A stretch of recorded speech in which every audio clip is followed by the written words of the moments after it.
Hey, what's up guys? This is Anthony from Anthony's Customs, and for this review we are looking at the robot Damashii Freedom Gundam. First, let's take a look at the packaging. This is what it looks like. Nice big window box. Nice profile shot of the figure. You can see Freedom Gundam from the Gundam Seed anime or manga or whatever storyline. Our number 183, and there's the robot Damashii logo right there. On the back we have some standard poses so you can see what he looks like. And then our standard hero pose on the side. Nothing really on this side. If you got the first edition, which was the pre-order, you got this bonus little catalog thing. It's kind of nice. This is embossed and it's got some cool artwork of the Freedom and the Justice. And if you look on the back, we have the Providence Gundam. So those are pretty cool design or artwork. And then we also, on the inside, we get some stickers. Like these are real grade figures. Or kits. So you get some stickers for the Freedom, and then we get some for the Justice and for the Providence, which I didn't want to buy the Providence, but I might because he looks pretty cool now in these pictures. So there's some cool artwork in there, and then it just has some other nice poses and some panels. So it's just a nice little bonus for each character. I don't know if these guys are coming, like this guy or the Providence, if they're coming with anything or not, but it's a cool bonus and I'm pretty happy to get it. And I guess I'm gonna have to get the Providence now because he looks pretty cool in those pictures. So there's that. That's the bonus. Let's look at the figure. First thing we have is a height measurement. I don't have his wings on, so we're gonna just go without the wings for now. They don't really affect the height though anyway. So he's about 5.5 inches, which makes him about 14 centimeters. As far as accessories go, we have kind of a lot. He comes with the fist hands on him in the package, so we get the 2 fist hands. And then he also gets his accessory holding hands, so you can use that for the beam sabers or the gun. Guns, plural. But you probably want to use these hands for the guns because they actually have the trigger fingers. So I would probably, this one's going to work for the side guns, which I'll show you later, but probably not for the rifle. This one is what you're going to want to use. You're going to want to use the shield for use this hand for the shield and the beam sabers. Wow, off to a great start. And then we have these awesome style pose hands. I do want to point out the gray plastic they used for this guy is just a little bit lighter than most of the other Gundam figures, so it stands out nicely, and these are really nicely sculpted. So we have the hands.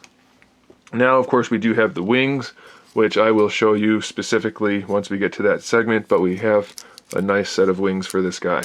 Hard to pose, but we do have them. We have the shield, which I already showed you. Cool thing about the shield is, other than this being articulated, which is just kind of going to snap on, the handle can be moved depending on where you want it or want him to hold it. So that just snaps off and snaps back on. So it's pretty cool. We also get the double-handed beam saber. So you've got some Darth Maul going on there. Or the single-handed beam sabers. Also cool. And of course we have the blades to go with them, which are a nice translucent red, slightly pinkish, and the nice little frosting at the bottom. We have our rifle here, which has the side handle, so you could use the regular gripping hand for that and the trigger finger hand for that. Some nice blue paint and white paint on there, looks pretty cool.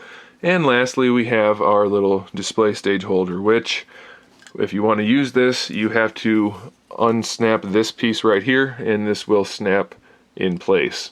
Probably something like that. I haven't done it before, but we can try. I know that's where it goes, I just don't know how it actually works. Okay, so that'll snap into place. Huh. That's an odd design for that. Do they both come off? No. I don't think so. Let's look at the paperwork.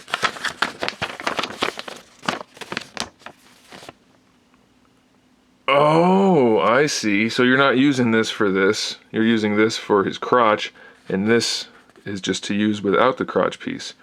That's kind of cool, I guess. Wow, I didn't know that. So this is going to go where it normally goes. That makes sense. You can put that right in there.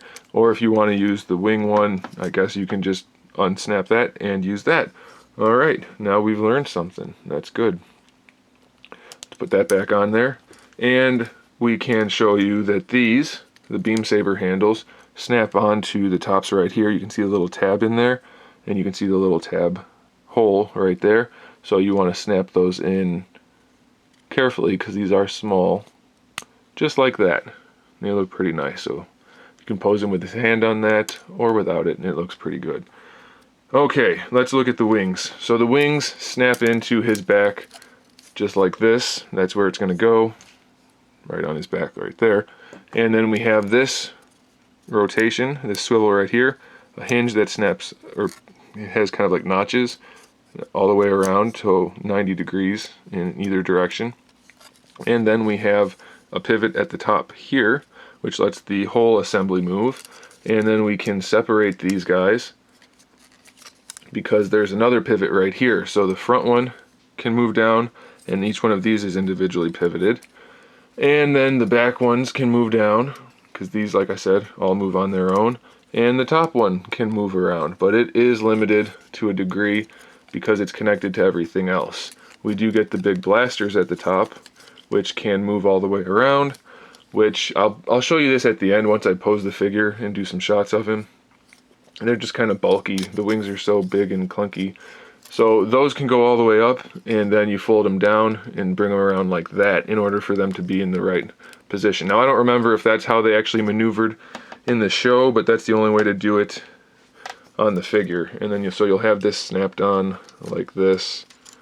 And you can see why it gets to be kind of cumbersome to pose the guy with the wings on, because they take up so much space and they're kind of hard to pose in the first place. If I can get that on there. There we go. So the guns come right over by the head, so you're gonna have to watch out for the crown piece and not have them like break it off. But once you get them posed, it'll look pretty cool. It is just a little bit bulky and cumbersome. So we're gonna take this off for the rest of the review, and then you'll see it again at the end in the photos. Okay, so a lot of people were worried about the head. I don't think it looks that bad. I think it looks pretty fine. It's not perfect, but it looks definitely acceptable. So not a problem for me.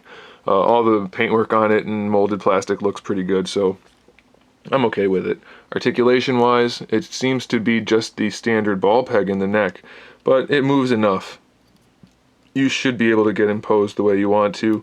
It's not super limited or anything like that, so I'm alright with it.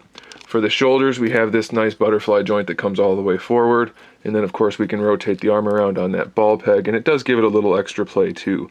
The shoulder pads are individually hinged. They don't have too much range because of the design, but you can bring the shoulder pads up with or without the arms. You can get the arms up a little bit better than horizontal, so that's pretty good. We have our bicep swivel right underneath. It's actually a ball peg, so you get a little extra play in there also. Double jointed elbow, which has really good range of motion. Doesn't look too bad. And for the wrists, we have a double ball peg. So you should be able to get this guy posed up pretty well so far. For the torso, we have this kind of really nicely engineered double collapsing ab crunch. It doesn't give you the best range of motion, but it does work fairly well for what it is. So this piece moves inside this kind of rail, and this piece tucks in on top of it. So you get the ab crunch there, so it looks good. It doesn't have the best range is all. And then you get the horizontal movement side to side from the blue piece above the white piece, which does work pretty well. And then lastly, we get a waist twist at the very bottom, which does work pretty well. The flaps, the skirt armor, standard ball pegs, really nothing special in the front there. In the back, you can snap it down in place, or you can move it around on that ball peg that holds it in place. So it does give you a little bit extra playability. For the sides, we just have these guys, which are on a single ball peg, so they move around, and you can pull these out to have these giant guns. So those just unfold like that, and then you want to fold this guy out for the hand to grab onto, and that would be with the standard gripping hand. So he's got lots of firepower, one of these on each side, and the big ones up top, and the one in his hand, so that's pretty cool. I would probably keep these folded up though, just because I don't think they look that cool, to be completely honest. Alright, let's look at the hips. So the hips are a standard ball peg, which is a nice and tight socket, which is good, except for the fact that this hip swing, which is what I'm going to start calling it, it's that pivot that lets the hip come forward, it's much looser than the ball peg, so you're going to fight with it to try to pose the leg on the ball peg rather than on the swing, which I think they need to just get rid of altogether. So the ball peg does work. You can get the leg all the way out to the side, and you can bring it pretty much all the way out forward without the swing. So that's without it. So I don't know why they bother putting it in there. It just makes it loose and you don't need it. So I don't get that.